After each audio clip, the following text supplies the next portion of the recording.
আসসালামু আলাইকুম সুপ্রিয় সপ্তম শ্রেণীর শিক্ষার্থীদেরকে আজকের গণিত ক্লাসে স্বাগতম। আমরা অলরেডি তোমাদের 12 চ্যাপ্টার, তাই তো 12 চ্যাপ্টারের বীজগাণিতিক রাশির সমীকরণ চ্যাপ্টারের এমসিকিউ এর 2টা পর্ব ক্লাস করেছি এবং 2টা পর্বে আমরা মোট 70টা এমসিকিউ ব্যাখ্যা করেছি এই চ্যাপ্টার থেকে। আর এখন আমরা মূলত ব্যাখ্যা করব 71 থেকে। যারা যারা রানার্স টিচিং রুমে প্রথম এসেছো তারা অবশ্যই চ্যানেলটিকে সাবস্ক্রাইব করে পাশে থাকা বেল আইকনটি বাজিয়ে দাও। 71 নম্বরে বলছে কি দেখো, পিতার বর্তমান বয়স পুত্রের বর্তমান বয়সের 5 গুণ। প্রশ্নটা ভালোভাবে বুঝবা। পিতার বর্তমান বয়স কি বলছে? পিতার বর্তমান বয়স পুত্রের বর্তমান বয়সের 5 গুণ। দুইজনের বয়সের সমষ্টি 48 বছর হলে পিতার বয়স কত? সো আমরা মনে করি যে পুত্রের বয়স x বছর। পুত্রের বয়স কত বছর? x বছর। তাহলে পিতার বয়স কি হবে বলো তো? 5x। কি হবে? কারণ বলছে যে পুত্রের বয়সের 5 গুণ, তাহলে পিতার বয়স 5x এবং 5x করে আমরা যোগ করে দিব এবং তাদের সমষ্টি হয়ে গেছে কত বছর? 48 বছর। এখন আমরা x আর 5x যোগ করলে 6x সমান 48। এবার আমরা এই x এর জায়গায় থাকবে, 6 এখানে ভাগ হয়ে যাবে, তাই তো? গুণাকারে আছে, ভাগ হয়ে যাবে। তাহলে 6 × 48 কত বছর হয় দেখো তো? 8 বছর। কয় বছর? x মানে হলো পুত্রের বছর, পুত্রের বয়স হচ্ছে 8 বছর। পুত্রের বয়স কত? 8 বছর। আর দুজনের মোট বয়স কত ছিল? 48 থেকে এখন 8 বাদ দিলেই কিন্তু বের হয়ে যেতেছে 40 বছর, যেটা পিতার বয়স। তাহলে পিতার বয়স কত বলেন তো? পিতার বয়স কত? 40 বছর। পিতার বয়স কত? 40 বছর। এবার আমরা খেয়াল করি x মিটার দৈর্ঘ্য, x মিটার কি দৈর্ঘ্য এবং 7 মিটার প্রস্থ বিশিষ্ট একটি আয়তক্ষেত্রের বাগানের ক্ষেত্রফল 105। তো এটা একটা সমীকরণ গঠন করতে বলছে। সমীকরণ যদি আমরা গঠন করি তাহলে আমরা দৈর্ঘ্য কত পাইছি? x ইন্টু 7, x ইন্টু কি 7, কারণ আমরা জানি দৈর্ঘ্য ইন্টু প্রস্থ সমান 105 সমান কত? তাহলে আমাদের সমীকরণটা হবে যে এখানে আছে গ number, x into 7 is equal two 105। বাগানের দৈর্ঘ্য কত? তাহলে আমরা দৈর্ঘ্য কীভাবে বের করবো দেখেন, এই 105কে 7 দিয়ে ভাগ করব, কারণ এখানে গুণাকারে আছে, এই পাশে গেলে কি ভাগ হয়ে যাবে। তাহলে x সমান কী হবে? এক্সট্রা তো আমরা কি ধরছি? এক্সট্রাকে দৈর্ঘ্য ধরছি। তাহলে 105কে 7 দিয়ে ভাগ করলে কত হয় বলেন শিক্ষার্থীরা? 105কে 7 দিয়ে ভাগ করলে কত হয়? 105কে 7 দিয়ে ভাগ করলে হয় অ্যান্সার হয় 15। তাহলে আমাদের অ্যান্সার 15 হবে। এবার খেয়াল করেন, একটি আয়তাকার বাগানের দৈর্ঘ্য প্রস্থের দ্বিগুণ এবং বাগানটির পরিসীমা 24। পরিসীমা কত? আচ্ছা, আমরা প্রস্থ ধরবো x, তাহলে দৈর্ঘ্য কত? 2x। আর পরিসীমা সূত্র কি? পরিসীমা সূত্র হচ্ছে 2 ইন্টু দৈর্ঘ্য যোগ প্রস্থ। তাহলে আমরা 2 ইন্টু দৈর্ঘ্য যোগ প্রস্থ দিলাম। 2 ইন্টু দৈর্ঘ্য যোগ প্রস্থ। পরিসীমা কত বলছে? 24। কত বলছে? 24। কত বলছে? 24। এখন এই 2x এটি গিয়ে ভাগ হবে, তাহলে 12 থাকে। x plus 2x is equal to 12 থাকে। কত থাকে? 12। তাহলে এইখানে x plus 2x that's mean 3x। 3x is equal to 12। 3x is equal to কি? 12। তাহলে 3x ইজ ইকুয়াল টু 12। এবার আমরা কি করব বলেন তো? x সমান কি করব? 12কে আমরা কত দিয়ে ভাগ করব? 3 দিয়ে। তাহলে 4 আসে। x মানে কি? x মানে দৈর্ঘ্য। তাহলে দৈর্ঘ্য 4। দৈর্ঘ্য কত আসে? 4। এখন আমাকে বলছে প্রস্থ না দৈর্ঘ্য?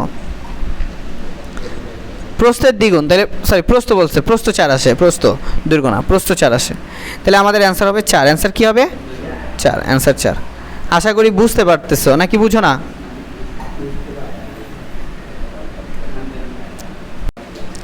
খেয়াল করো, বাগানটির দৈর্ঘ্য কত? দৈর্ঘ্য কি হবে বলো তো? প্রস্থ পাইছি 4, দৈর্ঘ্য কি বলছে? দ্বিগুণ, তাইলে 8 হবে। অ্যান্সার কি 8 না? 8। বাগানটির ক্ষেত্রফল কত বর্গ মিটার? তাইলে 8 আর 4 গুণ করবা। 8 আর 4 গুণ করলে 64। কত? তাহলে অ্যান্সার 64 আসছে। কত আসছে? অ্যান্সার কি 64 আসছে? অ্যান্সার 4টা 32। কিছু খাই নাই আমি, এমনি জাস্ট। আচ্ছা খেয়াল করো, এরপরে তোমরা দেখো, যদি x ইন্টু m সমান am হয় তাহলে নিচের কোন সমীকরণটি সঠিক? এইখানে তোমরা একটা জিনিস খেয়াল করো, এইখানে খেয়াল করো, আমরা mm কেটে দিতে পারি। mm কি করে দিতে পারি?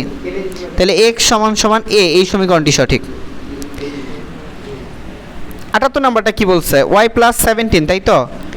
12 সমীকরণটির সমাধান কত? দেখো এটা কিন্তু খুব না ভাগ আছে। y তোমরা কি বলো? প্লাস না ভাগ 17, তাই তো? ইজ ইকুয়াল টু কত? 12, তাই তো? তাহলে 12 হইলে এখানে আমাদের কি করার আছে দেখো তো? 12 হইলে আমরা কি করব? তাহলে আমরা 12 ইন্টু 17 হবে। 12 ইন্টু কি? 17, কারণ ভাগ এই পাশে গেলে কি হয়ে যাবে? গুণ। তাহলে এই 12 আর 17 গুণ করলে কত হয়? 204, অ্যান্সার 204। তাহলে অ্যান্সার কত আসতেছে? এটা কয় নাম্বার? 78। 78 এর অ্যান্সার কত আসতেছে? 204। x ডিভাইড বাই 6 সমান সমান 1/3 সমীকরণটির বীজ কত? এটা তোমরা আর গুণন করো। x বাই 6, x বাই কত?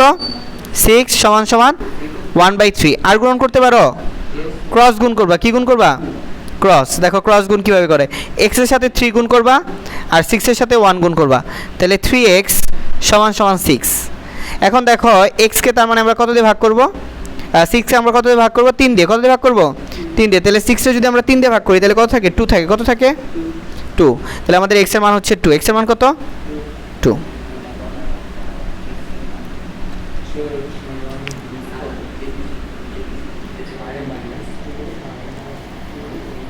আশি নাম্বার। কত নাম্বার? 80 নাম্বার। 3x - 2 = 0 সমীকরণের বীজ কত? 3x। বীজ মানে হচ্ছে ওই x এর মানটা বের করা। তাহলে আমরা পক্ষান্তর করব। দেখো 3x সমান সমান -2 পাশে গেলে কী হয়ে যাবে? +2, তাই তো? বা x সমান সমান কী হইতেছে? 2 কে 3 দিয়ে ভাগ। 2 কে কী দিয়ে ভাগ? 3 দিয়ে ভাগ। তাহলে আমাদের অ্যান্সার বেরোতেছে x সমান সমান 2/3। x সমান সমান কত? 2/3। অ্যান্সার বেরোতেছে x সমান সমান 2/3। এই অ্যান্সার কি মিলছে? গ হইছে অ্যান্সার? না, হয়নি তো মনে হয়। মিলছে না? 81 নাম্বার। 81 নাম্বার অ্যান্সারটা কত হবে? ব্যাখ্যা দেওয়া আছে, তোমরা কইরো। 81 নাম্বার অ্যান্সারটা কত? 2 হবে নাকি আমি করে দিব? বলো। 5x - 3 সমান সমান কত? 2x + 3, তাই তো? আমরা একটা কাজ করব, 5x এর জায়গায় রাখবো, +2xটাকে এই পাশে নিয়ে আসবো। +2xটাকে যদি এই পাশে নিয়ে আসি, এই +2xটাকে যদি এই পাশে নিয়ে আসি তাহলে -2x হইতেছে। কি হইতেছে? আর 3 এর জায়গায় রাখবো।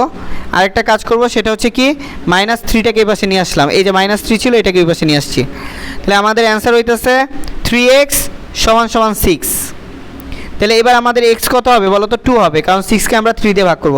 x সমান সমান 2। x সমান সমান কত? 2। x সমান সমান 2। বলো কত? x সমান সমান কত? 2। তাহলে x সমান সমান আমাদের অ্যান্সার আসতেছে 2। বলেন কত আসতেছে? x সমান সমান অ্যান্সার আসতেছে 2। এবার আপনার 82টা করেন। 82 হচ্ছে x/3 + 5 আর সমান সমান x/2 + 7। x/2 প্লাস কি? 7। এইটা আপনারা করতে পারবেন আশা করি।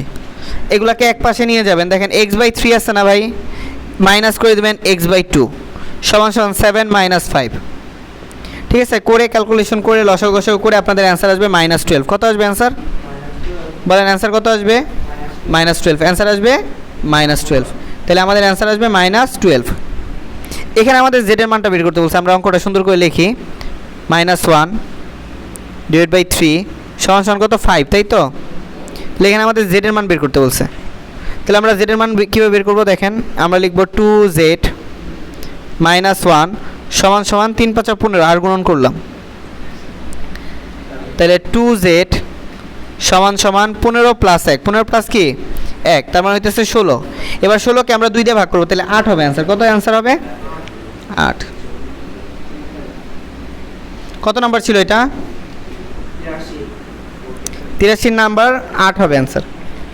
84 সমীকরণটা করবেন, অ্যান্সার হবে -1 নাকি? x এর মান কত বের হবে? -1। সো 85 নাম্বার অঙ্কটা খেয়াল করো। 4x + 9 সমান সমান 8 - 1/4x, তাই তো? তো এইখানে আপনারা কী করবেন? 4x + 1/4x চলে আসবে এই পাশে, আর এই সাইডে আসবে আপনারা 8 - 9। এভাবে আপনারা করে দেখেন এই পাশে কত আসতেছে।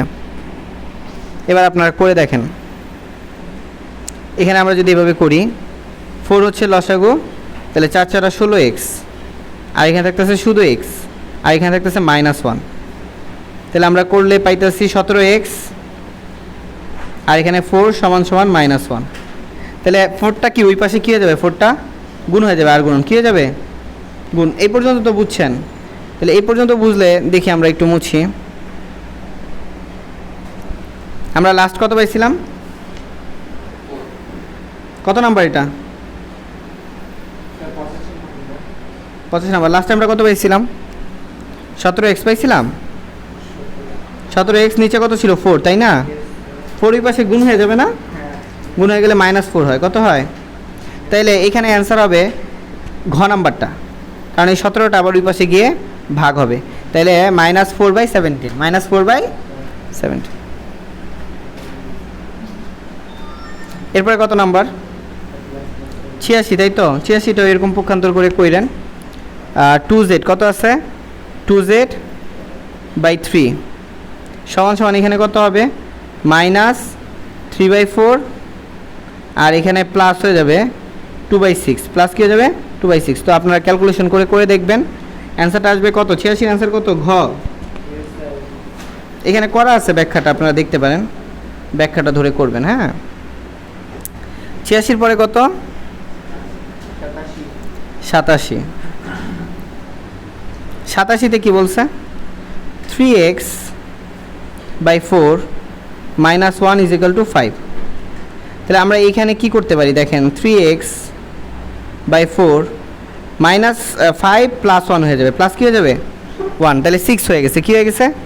6। তাহলে এখানে 3x/4 = 6, কত? 6।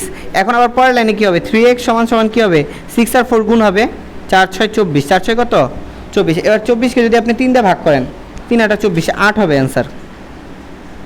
কত নাম্বার এটা? তাহলে অ্যান্সার হবে গ। 87 অ্যান্সার কত হবে? ঘ হবে। 87 অ্যান্সার কত? ঘ। 87 অ্যান্সার হবে ঘ। এবার দেখেন 3x -4, তাই তো? 3x - 4 = -x + 4। তাহলে আমরা এখানে পাইতেছি 3x + x, আর এখানে পাইতেছি 4 + 4।